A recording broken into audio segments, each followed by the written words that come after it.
On today's episode, we're going to talk about essential nail tools and accessories that we think you need. Tracey, let's start this off with a clap. And essential to your life, I'm not an accessory. I'm not a tool. That would be my brother. You just fell right into that. I totally did. I was like walking and in the pothole. Here's the tool pothole. I was trying to like throw in my brother, under the bus on that one with the tool part, but I was unsuccessful. But I'm going to say I'm essential. I am that essential, in your life that enhances it. It just isn't working for you. It's not working. It's not coming out. All right. I tried. I think I'm essential. How about that? And I think everybody in this room thinks that I'm essential to their life. Oh. This is her boss that she's talking about, by the way. Okay. Let's move on. Can you say my paycheck? Yes, I can. Thank you. It's essential. See? Essential, yes. Nail tools and accessories. Yes. We haven't really talked about this in detail. I think this is really important because a lot of times nail technicians will maybe just try to get by. You know what I mean? Like, I can hand file. I can use one light. Maybe I don't need these certain tools. Like, I can just make it work. They'll do that, but they'll have 27 of the same glitter on their shelf. Yeah, exactly. Yes. You know who you are. We see you. Calling you out. Let's start with the most obvious one. Yes. Okay. Is the electric file? Yes. Okay. It is essential. Yeah. Why is it for somebody right now that's watching that's like, no, I hand file and it's perfectly fine. Why is the electric file essential? We're going to get into a lot of these, by the way, guys, but we'll start with the most obvious. Whether you're new to the business or you're young, you got to think about your future self and staying in the business and in this career. An electric file really, number one, it's going to help your body. It's going to save your wrist. It's going to save your arms. It's going to save your shoulders. Like, that is the things that I should have thought about a lot sooner in my career. I mean, from having a more proper chair, things like that. But electric file is that. It will help in the future. Plus, it will help your timing. It helps the look of the nail. It makes your life easier. Yes. It's like, oh, hey, I have a stove, but I'm not going to use modern technology. I'm going to go make a fire some pit somewhere and do it that way. I'm going to go gather wood. I need to chop a tree down. I have this chainsaw, but I'm going to grab that dull axe. Exactly. And go chop the tree down. We bring light to it, obviously. Of course, we're joking. I did it for 6 years, guys. I totally understand. Exactly. But in all seriousness, no, what you're saying, Trace, like, the technology is here. Yeah. You know what I mean? And the electric file is that technology. You hand filed for 6 years before you picked up an e-file. Yeah. I only used a Dremel. Right. To insane. Cut in smile lines. Yes, exactly. So, this is not, we don't think it's like maybe you need it, maybe you know, but that's the whole topic of this episode is essential items that you do need if you're in the chair, Well, yeah, it's super, super important. Like I said, technology comes a long way. Most people don't have landlines. Why? Because we have technology. Exactly. And these are the things that, if you can get right away, because I hear this a lot. Well, I'm going to do it this way to learn, and then I'll learn the e-file. Correct. Let me tell you from someone that did not learn the e-file right away, after 6 years, it's very hard to teach yourself something new. I will say I'm doing a series with you right now, with Tracey right now on acrylic, right? We're doing a beginner series. It's kind of a 1 week course in video form that we're doing. And I'm a beginner. I'm not starting off hand filing, only to do perimeter shaping and also to do like just the finishing, right? Surface filing, like evening things out, just the basic stuff.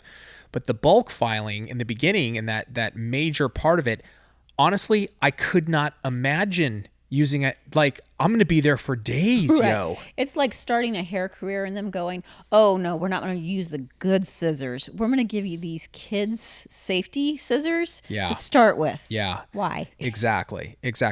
And, the comparison that we make, of like, look, I'm going to build a house. you know, and it's the 1800s. Okay, fine. You're going to use a hammer and nail. But now when you walk by a site, it's nail guns and everything. Like they bring the freaking bulldozer in. Technology, can you hurt somebody if you use it wrong? Of course you can. But you can hurt someone with a hammer and nail. Exactly. A traditional hammer and nail, you can also hurt somebody. You know, so we see that a lot, right? We see people that'll make comments like, "You're ruining." Guys, I have been hit, cut, and my nail filed down thin and hurt with a hand file. Correct. I am more scared. Like, Yeah. you could, you pulled out a hand file. I'm like, did you season that? Yes. Like, Instantly. Greg, I'm constantly on him. Season it. Yeah. Because I don't want, I don't tense up like that when the electric file comes out. Exactly. I've been hurt worse with the hand With file. the hand file. Okay. What about, this is a big one. If you're in the salon having one LED light, you know, curing light versus two. We always see this. Do I really need two? If you're in the salon, I'm talking about, is it essential to have two versus one light? This is something that majorly improved my quality nail life. Yeah. I don't have quality of nail life. It is so frustrating to try to stick a light in the middle and go over the top of it, or have your client do this and do that, or I have stuff that on both hands now that need to cure, and you're don't touch them, and you're trying to get them in, or you're waiting. It improves time, and it just improves the quality of your day. You can put one on each side; they're out of the way. 100%. The minute you can get two. Yeah, absolutely essential. And that's something that that I've noticed also is like whenever we have one light, it's like grab the light, lug it here, put it here. Okay, now do your nails over here. And instead of like just boom, but where the client's just going like this. Yeah, right? They know. Yeah. They know what to do. Yeah, they know what to do. Yeah, and it's super. This is uncomfortable. Right. Over the top. I'm like, no. Yeah, exactly. Okay, what about, this is going to seem like, oh, I don't really need a comfortable one. But for the nail technician, a really good chair. How big of a flippin' deal is this? That a lot of people are like, I can bypass that. I don't need to spend the money. Tracy would tell you, not a big deal. Correct. That was the young Tracy that could sleep on a cement floor. Now Tracy barely can get out of her very comfy bed. So it's important. Again, you got to think about the future you, and you know, keeping in this career a long term. And when we're young, we don't think about that. We think we're invincible, and it just it doesn't affect us. But it hits you like a 2x4 at one point. Sorry, I think a lot of young people watching this are going to have that same mindset as young Tracy. They're going to be like, yeah, I'm young, I'm fine. Yeah. And you are young, and you're fine. And you're fine. Right now. But I'm telling you, if your job is sit in a chair and like you're doing nails all day, you're going to bend this way and bend that way, the importance of having a really good ergonomic chair. We don't even sell chairs, okay? That's what I'm saying. It's like, it doesn't have to be expensive. Right. It doesn't have to be. Important to go sit in them. Get yourself a couple chairs. Go sit in a couple chairs. Return it if it doesn't work, because your chair is not my chair. Right. You exactly. know, there was a girl that was she was tall. She was almost 6 foot in our salon. She had spent like $600, and that was back in 2004. It's a lot. On a chair. And I thought that thing was the most uncomfortable thing I'd ever sit in my life, because it just wasn't for me. I needed the smaller chair. I needed something that fit me. So it doesn't mean there's one chair. Yeah. And it doesn't mean it's $1,000 chair. You know, I found a really good chair for, it was like $150. Yeah. And it worked great for me. You know, I sit down, I'll do editing. I mean, I used to do it a lot more, and so I was sitting constantly. And I would just I had a regular office chair, right? And my wife is the one that was like, if you do not do that, you're going to have back issues. You're going to have problems. So I didn't want to do it. I was like, oh my God. But it was a really expensive chair, right? I've had this chair now. I couldn't believe it. This chair is in all my office work. You know, I would just sit and work on the computer in this chair, even before editing. But so this was actually, now that I'm thinking about it, this was oh my God. Wow. This is when I was in my old condo. So you're talking like 2009. Oh, I bought this chair. It's been a while. Yeah, it's been like You still have it? Tracey, I have it. It is like brand new, and it is the most unbelievably comfortable ergonomic chair and I still have it today, and it's in perfect condition. So it's a really good quality chair. It was a really big investment. You know, I think it was like $800 at the time. Well, I mean, but 13 years. It's been a while. It's been a while. 13 years. And I tell you, every time I go and sit down, I'm like, you know, it's like, okay, I can get to work, you know. Do you admit it? Do I admit what? That she was right. You were right, honey. Damn it. Yeah, that's super important. That goes right along with getting the right desk and all that stuff. So thank you for that nice transition, Tracey. That was the next thing I was going to ask. Like, what does that mean? Because a nice desk could be an expensive desk could be the wrong desk still, right? Yes. So let's help to maybe guide some folks. What does that mean in investing? So like a good desk, a nice desk, but the right desk, what does that mean?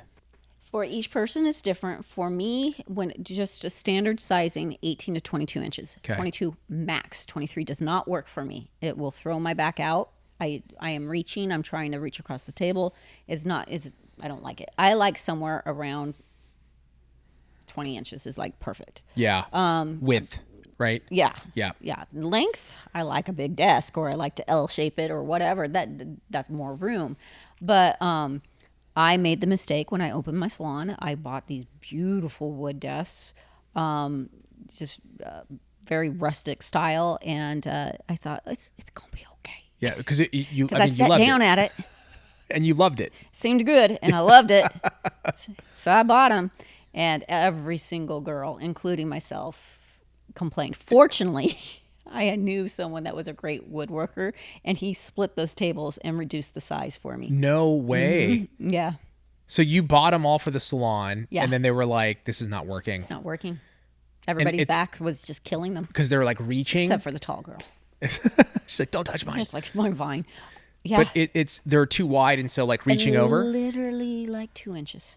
By 2 inches. So somebody came in and just shaved them all down 2 inches all the way across? He actually split them in the middle.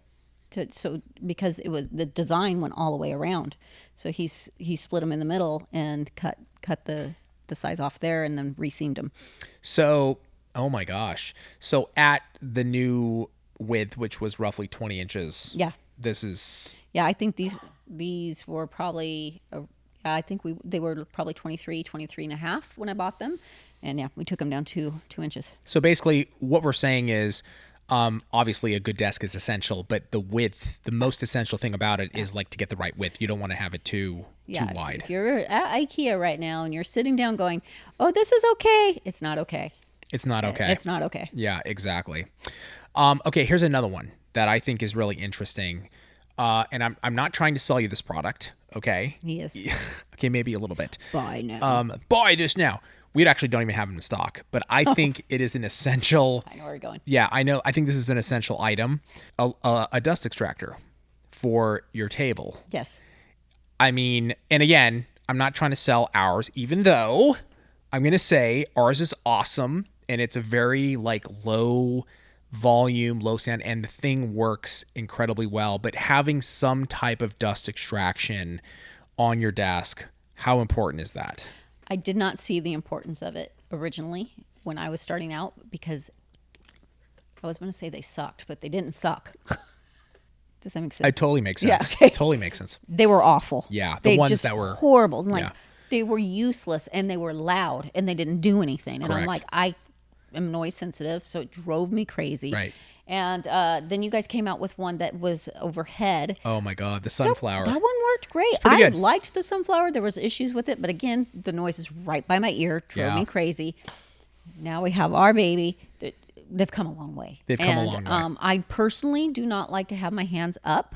I like my arms flat. So I love Karen's setup because she cut a hole and she dropped it in, and it's beautiful, completely flat. Beautiful. Smart. Karen is very smart. I remember those sunflowers, and that was the issue. Unfortunately, we just had a lot of problems with them mechanically. Like, Yeah, the head would drop off. the head would drop off, and Problem. kind of a problem. But these that we have, if you can obviously embed it, make them flush, that's ideal. Everybody's different, though. Yeah, A lot of people have hand rests. They like to work with their hands Yeah, up. I know Greg. So that's likes perfect it. for Yeah, them. Totally. I like to be flat. So, well, Greg's weird. That was like 10 minutes later. Flush. Side note. So I like it flush, but you can do whatever with it. Yeah. And then let's say this. And by the way, like I'm gonna push ours because I just think they sell out all the time. They're a really good product. We get very little returns. They're amazing. Well, Get one. I mean, you cannot breathe. I've used a lot. I've used a lot of them. Yeah. And they either don't suck, or they don't suck, and they're so expensive. They suck because they don't suck. Yes. Yes, that's exactly it. And then the price point is insane. And then the noise Is ridiculous. is like a jet plane. I know. Why? Exactly. Here it's not sucking anything, and it sounds like a jet plane. I know. Yeah, I know. so It's insane. I do like ours. And then finally, what actual implements, Tracy, are you going to say? Like, just give me your absolute essentials when it comes to implements. Of course, you need a good pusher. I personally love the Magic Wand because it has the pincher on the other side. I like the sharpness of our pusher on the other end.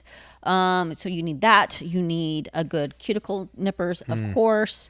Some people get acrylic nippers. I'd probably keep those around too. I like to have a good pair of cuticle nippers that I use for acrylic nippers because I don't nip off lifting. Okay. That's right. We know how to file it off. Right, So right. that's a whole different thing. So we got our pushers. Those are like the main. It doesn't. Oh, of course, toenail clippers. Right. Because to cut the free edge off. And then if you go into pedicures, obviously, we're going to go down the rabbit hole a little bit more. But those are our main thing. I personally like to have multiple sets. Do you like straightened toenail clippers or curved? I like the straight because it cutting the free edge off, it just snaps it straight across. Oh, nice. Instead of like in a weird. I gotcha. Yeah. Very cool. So I'm going to say that these are sort of the top essentials that we're basically saying are not optional. Get them, bring them into your inventory, or if you're starting in your nail career, make sure you include this in your budget because you want to start off the right way. Subscribe to the channel now. Subscribe to the channel now. Subscribe to the channel now.